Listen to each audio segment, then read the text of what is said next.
Hello everyone. तर ॲडव्हान्समध्ये सगळ्यांना happy new year. तसेच आजचा हा 2025चा शेवटचा दिवस आणि ह्या वर्षात सर्वात सुंदर गोष्ट झालेली म्हणजे आमची ही वृंदावनची ट्रिप.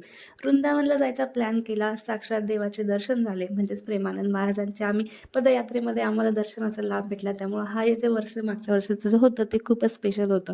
इथली सकाळची रुटीन, मस्त चहा न घेता छान मस्त गरमागरम हे मसाला दूध, त्यानंतर सर्व फुलांनी सजलेले सुंदर असे हे मंदिर आणि त्या मंदिरातले ते श्रीकृष्ण भगवान, ती मनमोहक नाही सर्व. त्यानंतर निधिवनचे दर्शन, यमुनाजीचा स्पर्श, याचा अनुभवच वेगळा.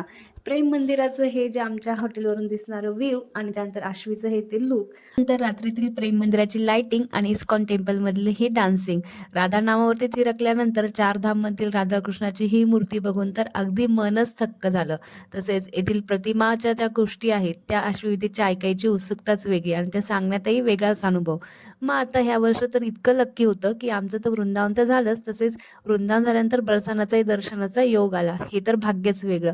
बरसाण्यातील नंदगाव येथील नंदबाबाचे मंदिर, भिंतीवर रेखाटलेल्या बाळकृष्णाच्या सर्व सुंदर अशा लीला, बाळकृष्णाच्या सहपरिवारासोबत केलेले दर्शन, तसेच माझ्या कानासोबत खेळलेला हा क्षण आणि राधा राणीचा केलेला मी हा शृंगार, तसेच लाडलीजूचं हे मंदिर, लाडलीजूचा शृंगार आणि या सर्व मध्ये दंग झालेली मी. त्यानंतर गिरिराज पर्वताचे दर्शन, त्याची कठोरता आणि त्यानंतर राधाकृष्ण श्यामकुंडातली शांतता.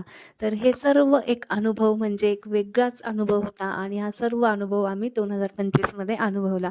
तर तुमचा पण काही ना काही खास असा अनुभव असेल 2025चा, तर असं प्रत्येकाचं असतं आणि पुढील पण असेच वर्ष छान सुखाचे आपल्या आनंदात जाऊ ही श्रीकृष्ण भगवानच्या मी प्रार्थना. आणि जर तुम्हाला हा व्हिडिओ आवडला असेल तर नक्कीच व्हिडिओ लाईक करा. चॅनलवरती पहिल्यांदा व्हिडिओ बघत असेल तर सबस्क्राईब करा. थँक्यू. बाय.